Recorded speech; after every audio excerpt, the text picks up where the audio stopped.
दोस्तों नमस्कार, आप देख रहे हैं एचडी न्यूज। एचडी न्यूज में आप सभी का स्वागत है। दोस्तों, जैसा कि ब्लड डोनेट करने से लोगों में एक भय पैदा होती है, एक डर पैदा होती है कि हम ब्लड डोनेट करने से हमें बीमारी हो जाएगी या हमें कमजोरी आ जाएगी। इस विषय पर हम चर्चा करने के लिए गुड़ादरा पहुंचे हैं। और गुड़ादरा जो जहां पे पहुंचे हैं, देखिएगा यहाँ पे लिखा गया है गायत्री क्लिनिक एवं nursing home. Doctor Gayatri Yadav है, महेश बलदानिया हैं। मैं उनसे बात करूंगा और यहाँ का पूरा तस्वीर दिखाऊंगा। ये जो दवाखाना है, इसी दवाखाने पर हम पहुंचे हुए हैं और यहाँ बात करके आपको उस विषय पर चर्चा करेंगे जिससे आपको डर, जो आपके मन में डर रहता है, वो डर निकल सके। डर आपके मन में ये रहता है कि हम ब्लड डोनेट करने से हमें कमजोरी होगी या बीमारी होगी। इसी डर को दूर करने के लिए हम आज यहाँ पे पहुंचे हैं गायत्री क्लिनिक पर। और यहाँ जो डॉक्टर हैं, महिला डॉक्टर हैं, जेंट्स डॉक्टर हैं, उनसे बात करेंगे और आप तक उनकी राय को पहुंचाएंगे। आपका सुना? डॉक्टर गायत्री यादव। लोग ब्लड डोनेट करने से क्यों डरते हैं, उसी विषय में आपकी क्या राय है?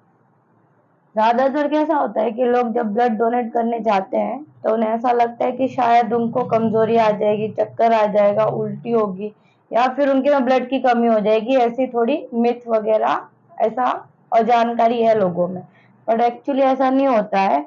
आप जो भी ब्लड डोनेट करते हैं वो आपको 24 आवर्स के अंदर ब्लड वापस आ जाएगा आपका। ब्लड डोनेट करने से लोगों को क्या फायदे होते हैं?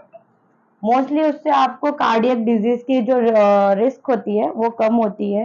दूसरा, आपको उसमें आपका जो ब्लड है वो नया ब्लड बनता है तो उससे आपको फ्रेश फील होता है। और दूसरा, आपका उससे ब्लड डोनेट करने से आप जरूरतमंद लोगों की, जैसे कि सिकल सेल एनीमिया या फिर आप समझ लो कैंसर से, जिनको ब्लड की कमी की वजह से डेथ हो जाती है, उनको आप एक तरह से ब्लड भी दे के हेल्प कर सकते हैं। डॉक्टर साहब, ब्लड डोनेट करने से क्या क्या फायदे होते हैं? देखिए, ज़्यादातर ऐसा माना जाता है कि ब्लड डोनेशन करना एक ये सेवा का ही कार्य है। ब्लड डोनेशन करने से आपके शारीरिक जीवन में भी बहुत सारा उतार चढ़ाव होता है। जैसे अपना जो लाइफस्टाइल है, वो अगर रूटीन सही से नहीं चल रहा है तो हेल्दी लाइफस्टाइल मेंटेन कर सकते हैं। सालाना या 6 महीने एक बार आपका खून अंदर बाहर होता रहेगा। जैसे आप रक्तदान करते हैं तो शरीर में जो आयरन होते हैं, जो मिनरल्स होते हैं, वो नए तरीके से वापस बनना चालू होते हैं। शरीर का जो आरबीसी है, जो लाल रक्त के कण जो होते हैं, वो नए प्रोडक्शन होते हैं, नए बनते हैं। हार्ट अटैक जैसी बीमारियां जिसमें ज्यादा रिस्क होता है, जो लो कोलेस्ट्रॉल हो जाता है बॉडी का, मतलब रक्त से रिलेटेड ब्लड डोनेशन करने से आपको हृदय रोग और रक्तचाप, उन सभी बीमारियों में फायदा होता है। और दूसरा ये है कि आपका जो हेल्दी जीवन है वो मॉडिफाई होता रहता है।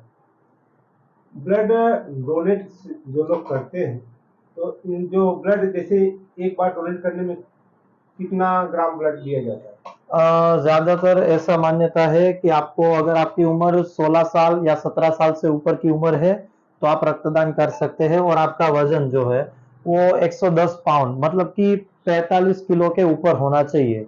और आप 3 महीने के बाद आप अपना ब्लड डोनेशन वापस एक बार कर सकते हैं। ज्यादातर 6 महीने के बाद करवाए तो ज्यादा बेहतर रहता है, लेकिन बॉडी का जो खून का जो प्रोसेस है वो 3 महीने में हो जाता है। एक बार खून देने के बाद 24 घंटे में वही खून वापस बनना तो शुरू हो ही जाता है।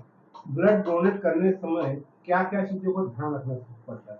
ब्लड डोनेशन करने से पहले हमें भूखा पेट कभी ब्लड डोनेशन करने के लिए आना नहीं है। जरूरी मात्रा में भरपेट खाना खा के ही आना है और खाना खाने के आधा घंटा बाद ब्लड डोनेशन करना चाहिए। और ब्लड डोनेशन करने के 12 घंटे पहले और ब्लड डोनेशन करने के 12 घंटे बाद तो भरपूर मात्रा में आराम करना चाहिए। ज्यादातर झुक के कोई काम नहीं करना चाहिए। और जिनको पहले से ही कोई बीमारी है उनको ब्लड डोनेशन करने से पहले तो 24 घंटे पहले आराम करना चाहिए। तो ब्लड जो डोनेशन करते हैं, तो हमारा ऐसा मानना है कि लोग ब्लड डोनेट करने से डरते हैं। तो ये जो ब्लड डोनेट करते हैं, तो कितने समय में ब्लड उनको पूरा हो जाता है? 24 घंटे के अंदर जितना आप ब्लड डोनेट करते हो, जैसे उसमें वजन और उनका उम्र क्या है उस तरीके से ब्लड डोनेशन किया जाता है। अब जिनका वजन 16 या 17 या 18 साल है और जिनका वजन 40 से 45 किलो है, उनका कुछ तकरीबन 350 ml जितना ब्लड, मिलीमीटर जितना ब्लड निकाला जाता है, और 55 किलो के ऊपर वजन वाले हैं उनका 450 मिलीलीटर, उससे ज्यादा ब्लड हम ले सकते हैं। तो वो ब्लड रिकवरी होने में 24 घंटे में उसका प्रोसेस चालू हो जाता है, और 3 महीने में, 24 घंटे में खून तो नया बन जाता है, और 3 महीने में आप दूसरी बार रक्तदान कर पाओ, वो सारे मिनरल्स, सारे न्यूट्रिशन, एंटीऑक्सीडेंट बॉडी को मिल जाते हैं। मैडम, ब्लड डोनेट करते समय कौन से ऐसे लोग हैं जिनका ब्लड डोनेट नहीं करना चाहिए या उनसे ब्लड लेना भी नहीं चाहिए? जैसे कि मतलब डायबिटीज बीमारी कैसी? डायबिटीज हो, जिनको HIV पॉजिटिव हो, जो औरत बच्चों को दूध पिला रही हो, लैक्टेटिंग मदर्स हो, जिनको पीरियड्स चालू हो, ऐसे कंडीशंस पे, या किसी को हार्ट डिजीज हो, किसी को एनीमिया हो, सिकल डिजीज की कंडीशन हो, लॉन्ग टर्म से थायराइड या ऐसी कोई बीमारी चल रही हो, उन लोगों को ब्लड डोनेशन नहीं करना चाहिए ऐसे टाइम पे।